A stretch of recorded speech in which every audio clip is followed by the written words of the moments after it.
In this video, I'm going to show you exactly how to wholesale real estate, a step-by-step guide on exactly what you need to do to wholesale real estate without using any of your own money. Let's get it.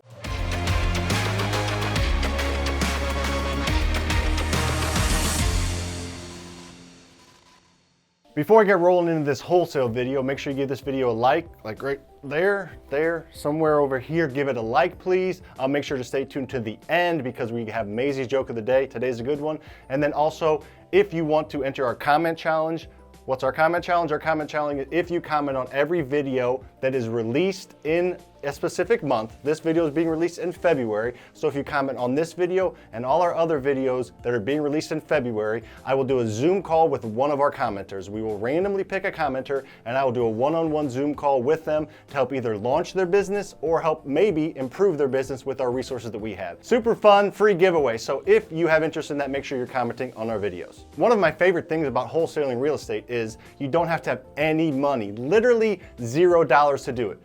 Now, it does help if you maybe have a little bit of money to put down for earnest money or a little bit of money to fall back on, but you do not have to have it. I know a ton of wholesalers that wholesale dozens of houses a year and use zero of their own dollars to do it. And the other part about it that I really like is if you do it correctly, there is zero risk.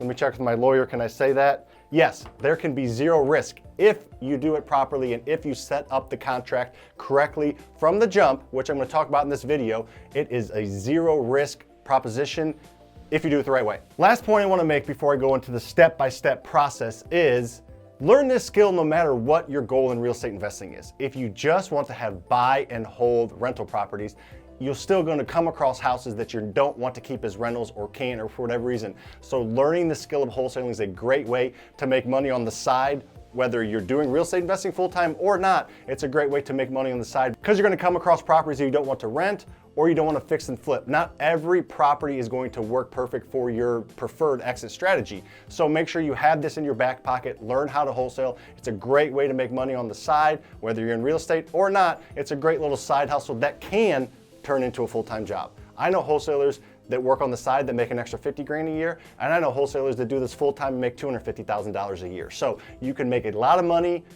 without having to use your own money. So let's talk about that now. The very first step of wholesaling real estate is finding a distressed property. What is a distressed property? A distressed property is when there's an issue with one of two things. There's either an issue with the house or an issue with the person. If there's an issue with the house, that would mean it hasn't been updated in a while, or there's a foundation issue, or it's been abandoned, or there's just, it's not a nice, easy, retail-ready house. You usually cannot wholesale real estate-ready houses. You need a distressed property, an issue with the house, or an issue with the person, as in they're inheriting a house from their parents, or they're in foreclosure, or they're going through some type of issue that they have to sell their house quickly for cash. So there's a lot of those houses out there. We're defining distressed property as there's a distress on the house or there's a distress on the person. And that's where you can come into play and really, really help out the person that's wanting to sell the house. We bought 204 houses last year, and I think at least a quarter to a third of them, people, wanted hugs at the closing table, or they were crying at the closing table, or gave us an amazing review. People need this service, so you are providing a great service when you are wholesaling real estate. So the first thing you need to do is find that distressed property. I'm going to go over a couple ways that you can go find distressed properties right now. The top 4 ways to find distressed properties at no money or a little bit of money is real estate agents is number 1. Talk and find real estate agents. Most real estate agents, sell 10 to 30 houses a year, and probably 90 to 95% of those houses they are not going to bring you because they are not distressed, the person or the house. Neither of them is distressed, so they're just going to sell it and not even call you. But that 5 to 10% of houses that they come across that they need to sell quickly or there's an issue with the house, you are the easy button for them. Real estate agents, like everybody, they want to do as least work as possible and make as much money as possible, and that's what you provide. You can offer them both sides of the commission. They can be the buying and selling agent. Just know that all the top real estate agents have a handful of wholesalers and investors that they bring their properties to, so do your best to get on those real estate agents list, and you can help them in that 5 to 10% of properties that they don't want to sell or can't sell easily. Another way is other wholesalers. We bought 50 houses last year from other wholesalers. A wholesaler brought us the house, we marked it up a little or a lot, and ended up selling to an end buyer because we have a great buyers list. Because we have such a great buyers list, which we're going to talk about later in this video. But other wholesalers can definitely be a great resource for you. You'll find those by joining your local real estate investing Facebook groups and your local real estate investing meetup groups. You're definitely going to find other wholesalers there. The third way is driving around or walking around or having somebody you know look for sale by owner signs.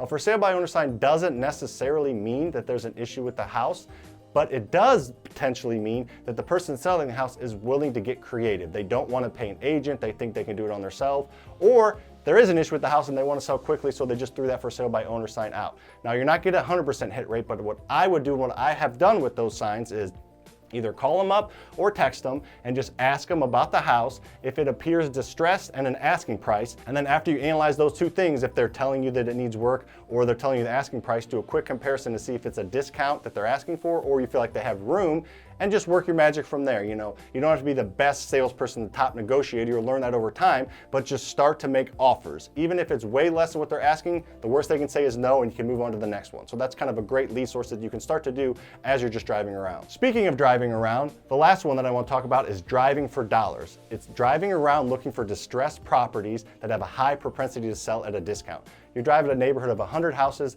maybe 2 of them are going to look distressed. You're looking for super tall grass, not 6-inch grass. You're looking foot and a half grass, super overgrown, signs on the front door saying that it's condemned, just looking like it's an abandoned house. A house like that is much higher, or has a much higher propensity to sell at a discount as opposed to just a normal looking house on the outside. So you can't tell what the inside looks like necessarily driving by, but if you drive around and look for those houses that look like they need work from the outside, they are not 100% going to sell, but they have a much higher chance of selling at a discount, which is what you need. And a way to do that efficiently and effectively is to use the Deal Machine app. Download the app and use our code FasterFreedom, just our name, FasterFreedom. Download that app. There is a link to Deal Machine in the description below on this video. You get 15 free deal credits and a free week's trial. It's a free trial. Might as well try it for a week and see if you like it. It will help you drive for dollars much more effectively and efficiently. The next step in wholesaling real estate is analyzing the deal, making sure it's a good deal. You're going to use the max allowable offer formula. The video up here is a link to a full explanation of that formula, but what that formula is ARV times 0.75 minus repairs. I'm going to quickly go over what that means. ARV is after repair value, know what the house is going to be worth fixed up, times 75% minus the repairs will give you where you should be offering on that house. Now you can back out your wholesale fee after that because you're going to want to make sure there's enough meat on the bone for your end buyer. You can't buy something near market price and expect to sell it to an investor. An investor is going to run their own numbers and make sure they're getting the house at enough discount where they can turn around and make money on it. So you got to get it a little bit below that. So make sure you're analyzing the deals with that formula and learning how to get better at running comps and learning better how to know how much repairs it's going to cost to get it to comp out at what you need it to. So the next step is getting the property under contract. Notice I didn't say buying the property because you don't have to ever close if you don't want to. It's getting the property under contract. So you're going to meet with the seller or the real estate agent or the wholesale, whoever's bringing you the deal, and you need to get it under contract. So notice I said getting it under contract, and I get asked all the time for an example contract. I have it now. So go to fasterfreedom.com/contract and you will get a free copy of our contract that we use and that a lot of people, it's a pretty standard contract. I'm giving you the Word document of it so you can kind of dress it up yourself and add any verbiage that you think that needs to be in there. But it is a contract that will help lay out how to buy a house or get a house under contract the right way with proper contingencies.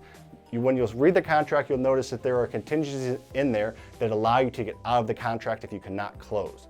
However, you need to make those contingencies very aware to the person you're buying the house from. They need to know that there's a chance that you won't close. Now you can figure out how you want to word that and you'll learn that over time, but it's pretty easy to do, and honestly, most sellers don't mind that you need a 2-week contingency period to get some partners in, or a 2-week contingency period to get a bank approval or financing approval. There's a lot of different ways you can word it and still be honest with them and let them know that there's that chance. And as those 2 weeks are progressing, let's say you got a 2-week contingency, you need to communicate with them that, yeah, it's looking like it's going to be good, or no, I missed a bunch of things and this isn't going to work. We'd either need to renegotiate, or I'll drop the contract and you're no worse off than you were 10 days ago. Is kind of how I word it. Just let them know that there is that potential. Now that you got the property in contract, you need to sell it Those 2 weeks you can try to shop it and sell it, or if you have potential to close, you can close and then shop it.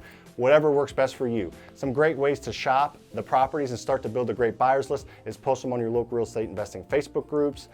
Go into those groups and see other people that are shopping properties and take down the lists and emails of those buyers. More than likely, somebody's gonna shop a property and put it on their pictures, and there's gonna be 10, 20, 30 people responding saying, email me the details, text me the details. Start to get those people's contacts and reach out to them and ask them if it's okay if you put them on your buyers list, and all of them are gonna say, yes, I guarantee it.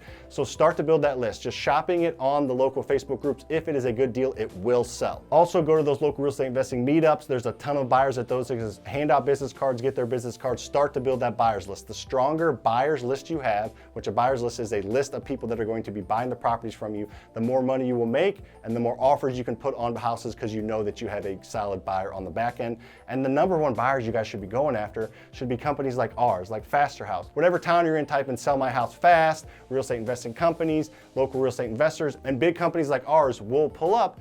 And like I said, we buy 50 houses last year from wholesalers, so you can have most of those companies are good, solid cash buyers, if not all of them. So you can have a solid cash buyer on the back end. Yeah, they need to buy it a little deeper so they can turn around and make money, but you can still make a lot of money. I just shot 2 videos on examples for our wholesale course that we're launching, and with the same wholesaler made $43,000 on a deal from us and $16,000 on a deal from us. So he made $59,000 on 2 deals, and we turned around and still made money on it. So you can be that original wholesaler if you want.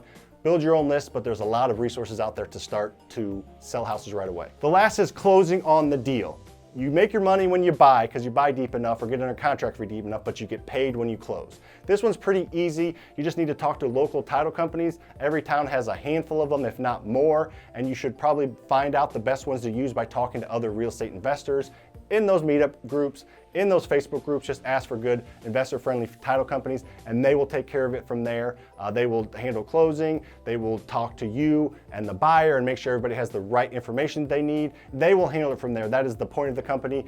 Some states require a real estate lawyer and a title company. Some just require a real estate lawyer, and some just require a title company. So each state's a little bit different, but this part is easy. Just ask other investors who they use, and you hand it off to them and be in communication with them, and they'll help you get the deal closed. So those are the 5 steps that it takes to wholesale real estate. You can make a lot of money doing this. You can do it on the side. You can do it as a full-time job, and you need to be doing it on the side as you grow your portfolio or flip, or however you're investing in real estate. You will come across houses that you need to wholesale and make a little bit of money on, because you don't want to, they don't fit what your preferred exit strategy is.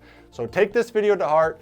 Watch all 5 steps again if you need to. It's a really, really good way to start to understand the process of how it works.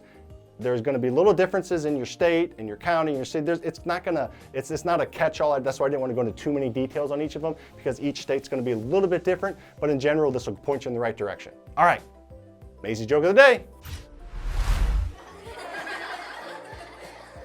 What do you call a pudgy psychic?